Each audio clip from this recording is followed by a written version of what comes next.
Welcome to the Jobs, Careers, and Future Work podcast. I'm Brandon Sanger, and I'm here with Bill Golden, Suzan Jawed, and our special guest, Steve Stankovich. So, Steve, why don't you tell us about yourself? Hey, good afternoon, everybody. My name is Steve Stankovich. I am retired from the Army, 27 years. I was a Cavalry Scout for about 17 years, and then my last 10 years, I was over in the intel field as an interrogator, and then a senior CI human guy. And then after I retired out of Wiesbaden, Germany, I got picked up as a contractor on the Transition Assistance Program for the Army, and I've been doing that for the last 6 years. You were a Cav Scout. I was 3rd Armored Cav when at Fort Bliss. Which regiment were you? I was in 2nd Squadron, 3rd ACR when they moved up to Fort Carson. I actually went to Bosnia with those guys. Oh, okay. No. So you were Army in Wiesbaden. I've got jobs there. Yes, you do.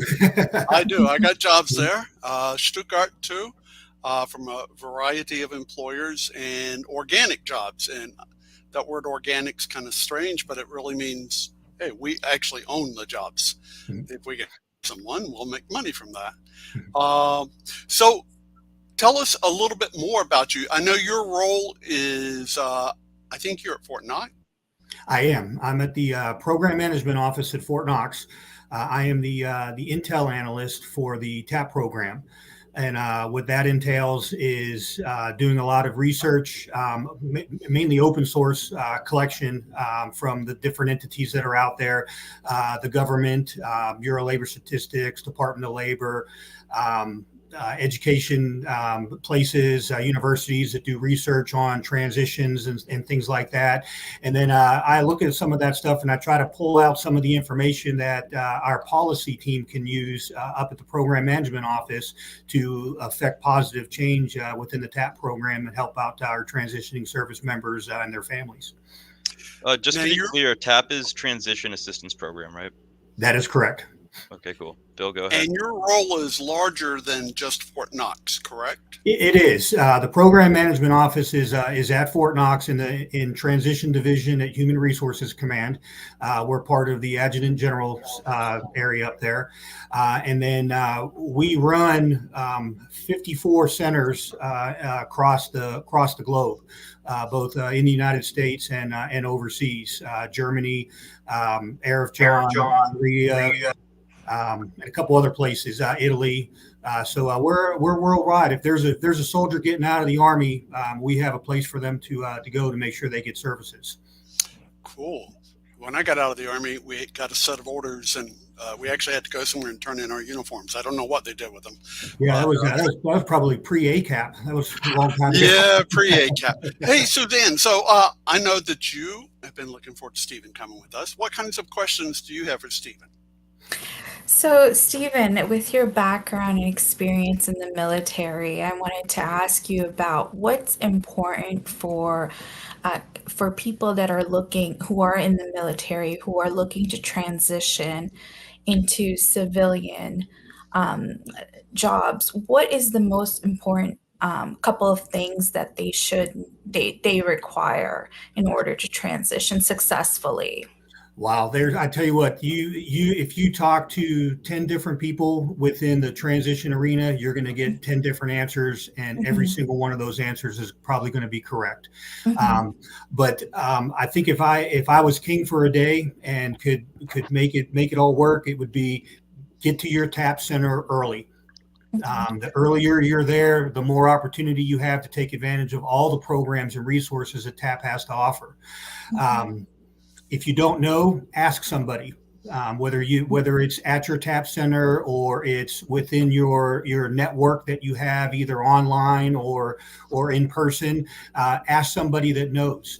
Get the answer. Don't guess, because that usually ends up poorly. And probably something that's near and dear to my heart is coming up with your networking, effective networking, and doing that early. The longer that you have the opportunity to build and cultivate a network, that's going to do nothing but help you during transition, within the realm of finding employment, and then also while you're employed, it continues to help cultivate as you go on, because now you're in a position now where you can wield the power of your network to other transitioning service members, or friends or colleagues, and things like that. So it's I think networking is huge.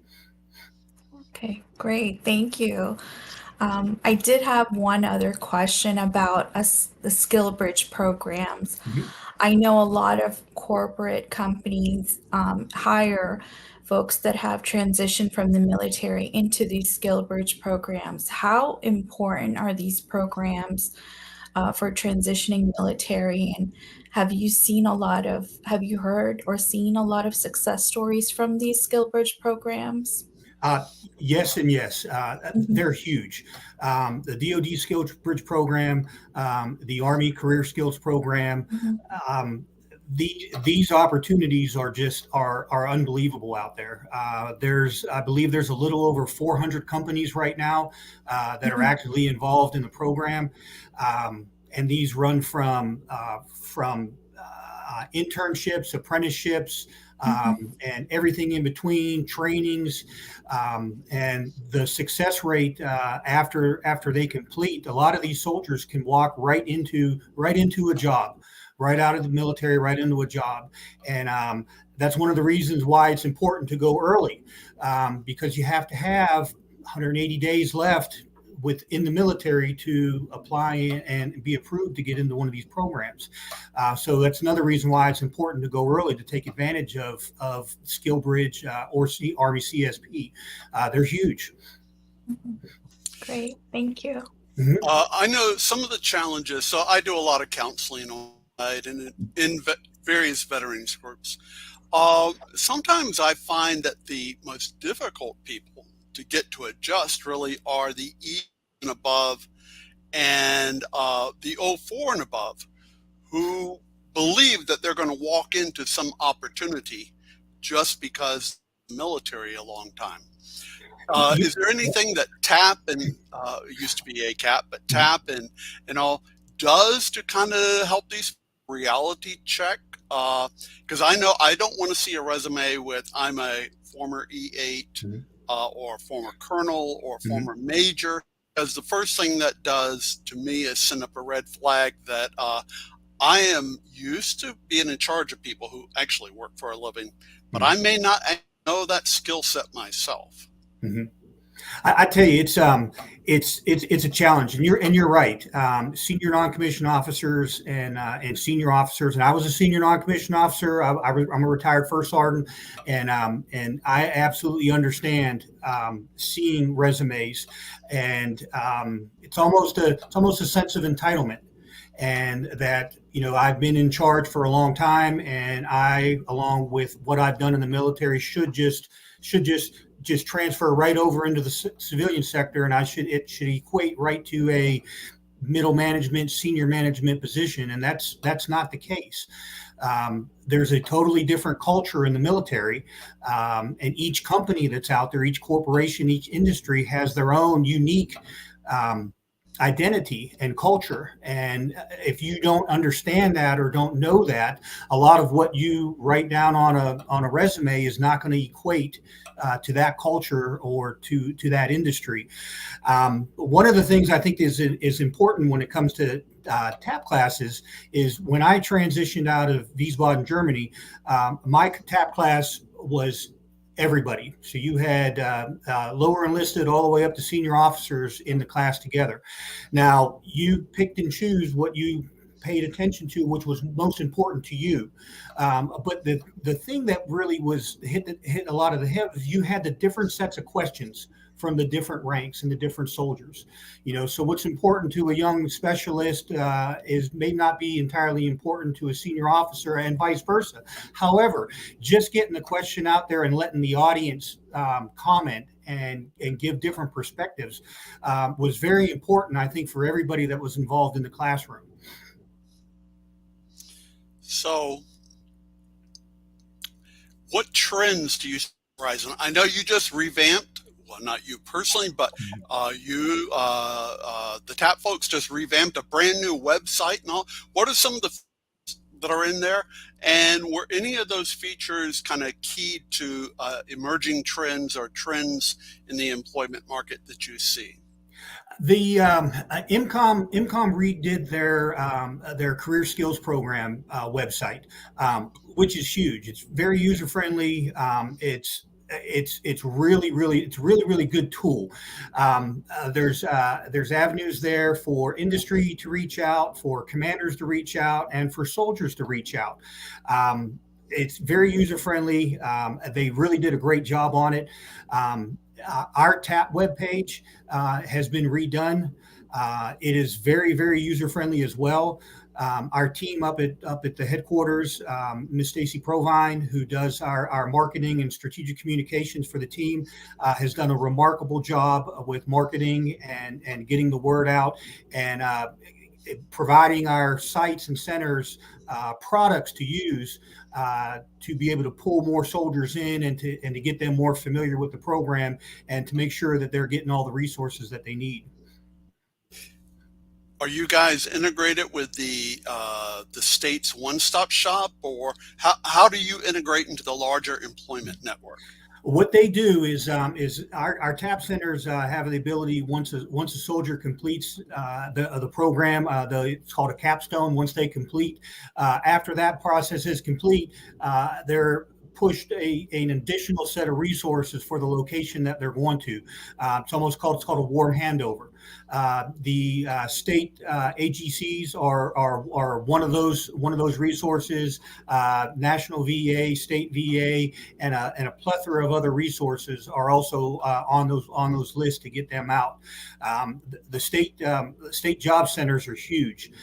They do a lot of great things at the state level, at the local level.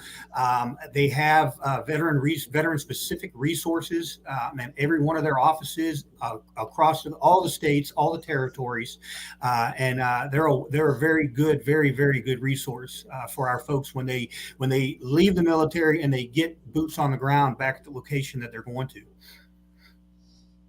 Brandon, Suzanne? Yeah, I'll jump in. So how long did you say you've been doing the transition assistance? I've been with the program for 6 years. Okay, so I know things might not have changed that much in the 6 years, but have you seen any noticeable differences in the availability of jobs from 6 years ago to now, or the types of jobs that people can transition into? Yeah, it's very interesting to watch. I do a lot of watching the economy, how things move up and down, how different things affect the economy, COVID, recessions, all these different things that do that, and then how the job market fluctuates with that as well. When you were at the peak of COVID, everything was down. Unemployment was up, jobs were down. Unemployment compensation was up. That was the trend line. And then as COVID moved out and people moved back to work and a lot of the industries needed more personnel, you saw the complete opposite of that. You saw unemployment at an all-time low. You saw jobs at an all-time high. Across the nation, 10, 11 million jobs available almost every month consistently for almost a year. Those are huge numbers. Industries fluctuate depending on what's going on in the world, where people are needed, what is needed.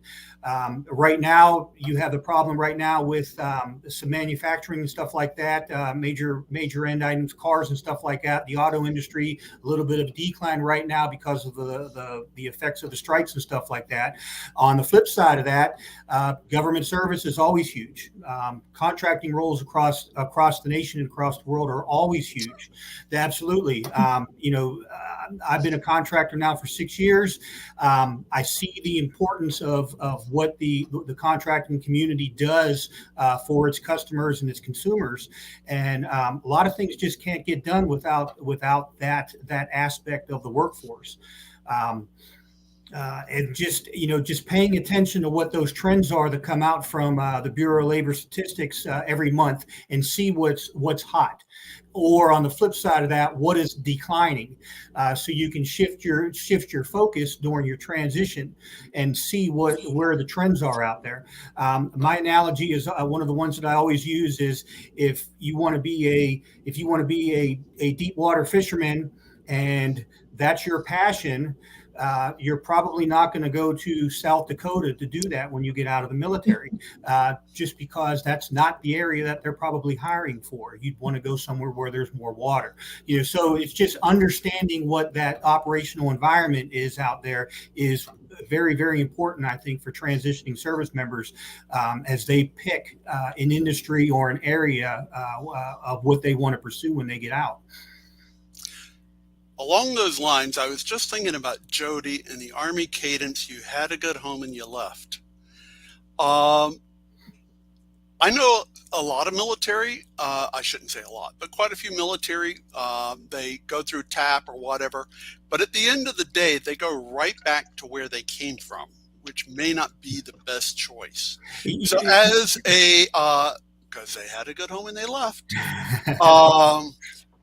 as an jobs intelligence analyst for these troops, is there a part of TAP that helps them kind of do a reality that says, okay, here's how you kind of do a market analysis as to who cares about you and how to identify jobs, and gives them a little of expectation as to salary and et cetera?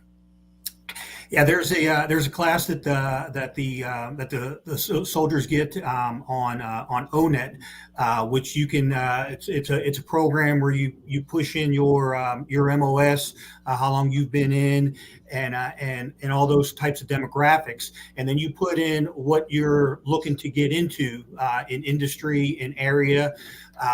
And you can plug all that into this computer, and it'll push out some ideas, and it'll give you the ballpark figures from the left limit to the right limit of salary, advancements, things like that. Think that's going to be a good fit.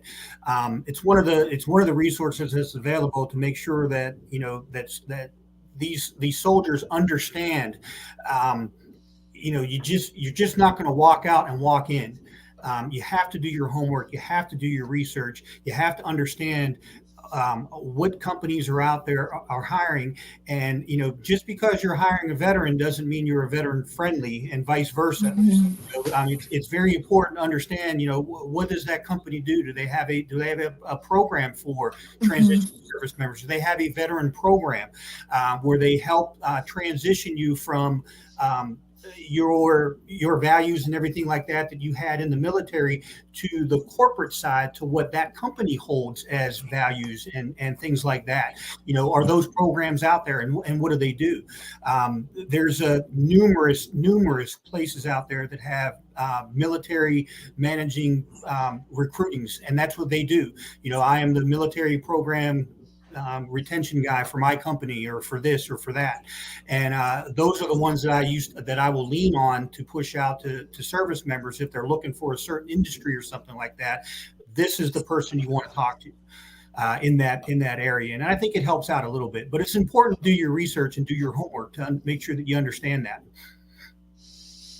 Okay, Brandon, Suzanne. So I know you talked more about helping military personnel prepare for a lot of, the coming into the world of, finding a job. Is there a mentorship program in place to help with the transition? There are nonprofits out there that do those types of mentorship. Each TAP center has a list of those ones that are available. Unfortunately, the TAP center itself does not have a mentorship program. But I think it's important to understand that those resources are out there, like you said, Suzanne, and those are important. ACP is one of them that comes off the top of my head. There's probably I think Hire US. There's a handful of them out there, and they're all very, very good. And you'll get that a lot from a lot of folks that have used them, and they've said very, very positive things about them. Anything that's out there as a resource that's going to give you a leg up, or that's going to give you a better understanding of the environment that you're going to walk into, is important. Every single one of those resources out there, and one of the things that I do is I try to, as I come across something that's out there, another resource, I try to get it out to our folks as quickly as possible, and just so that they know, hey, this is out there. This is out there to help, and it's a good thing. There's a ton of them out there, and they need to be used. Is there anything that industry could do better to help move quickly from uniform into the workplace? I think there's a couple things that they can do. I think number one is to reach out to your local TAP center, introduce yourself. Let them know that, hey, I'm here. This is what we do, and we'd like to hire veterans. And that serves a couple purposes. That can get you on the list into that TAP center to do job fairs, hiring events, employer panels, employer days, things like that. It can also get you in the door with IMCOM to get into the career skills program, DoD Skill Bridge, so you can advertise and you can bring in more people that way and get them trained before they even get out of the military, and then they are trained and ready to go, and they can walk right into your company and get ready to go on day one. You've mentioned IMCOM several times. Who is IMCOM? What is IMCOM? IMCOM is Installation Management Command at San Antonio, Texas. And what they do is they're responsible for all the installations and all the infrastructure at those installations. IMCOM is the government side of, the government side of TAP. So the transition service manager at every installation is a government employee that works directly for IMCOM. Okay. Brandon, Suzanne? Yeah, I have something. So earlier you mentioned it's very important for people to start networking way before they actually get out and start applying to jobs. And we seem to ask this question to a lot of our guests, and everybody has a slightly different answer. So for the type of people that you're hiring for, what do you think is the best way, or just tips that you have for them to network effectively? I think the best thing to do is to start small. Because you get a lot of people that really don't understand what effective networking means. And if you ask 10 people, you're going to get 10 different answers. But the way I explain it is, if you're just building a LinkedIn page from scratch and you're just starting, your network initially is going to be small. It's going to be the people that you know. It's going to be family. It's going to be friends.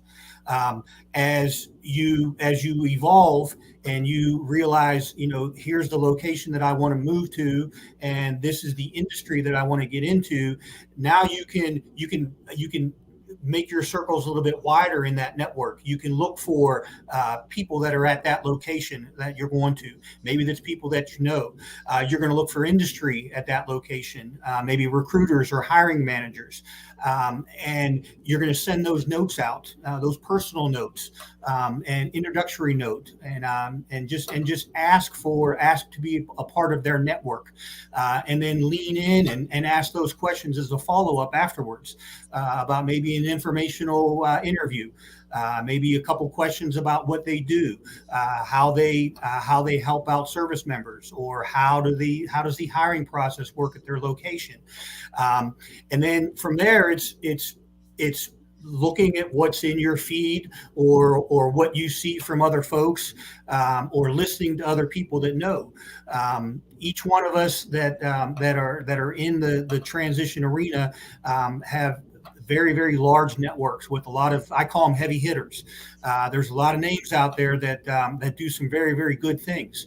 And I try to make sure that if you ask, I'm going to give you 10 or 15 or 20 names of people that you probably need to be following, because the things that they put out are very, very good information, not just networking and things like that, but for actual jobs, and are constantly hiring. Bill, you're one of them heavy hitters, brother. You guys put stuff out all the time for IC, so I push that as much as I can. Right. But yeah, it's starting small and then getting bigger, and then as you get bigger, you got to remember that the whole point of a network is the relationship part.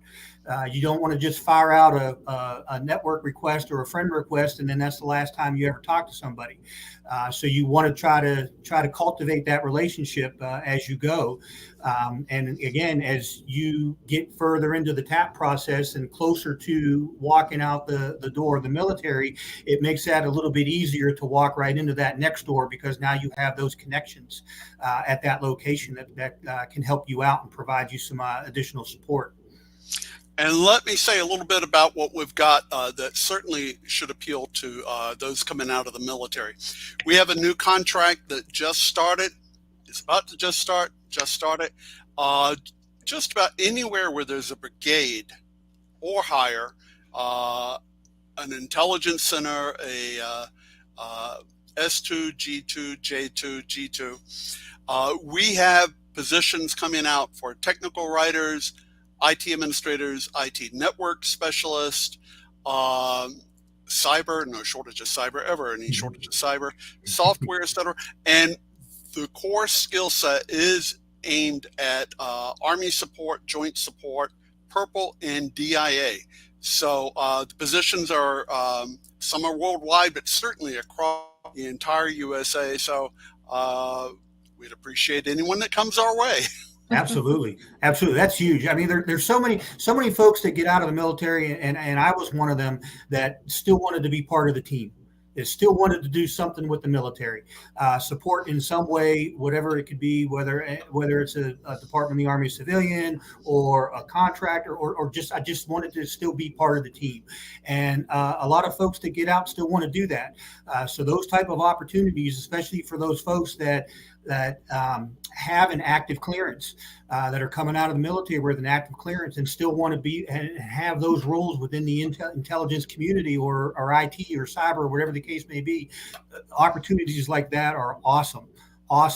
And those skill sets that you have in the military in those communities, intelligence and IT and cyber, those translate very easily onto a civilian resume, because those certifications and those schools and those qualifications are very, very similar. And let me say one thing about for military spouses and some people who may be leaving the military. So there's a company that people should know about. A lot of people don't. They're called the Boeing Group. They traditionally have a lot of Marine Corps contracts, but the Boeing Group, BOWEN, one of the things that makes them special is they have a V contract to help military and family members with their finances, mental health issues. They provide customers for a lot of DoD positions.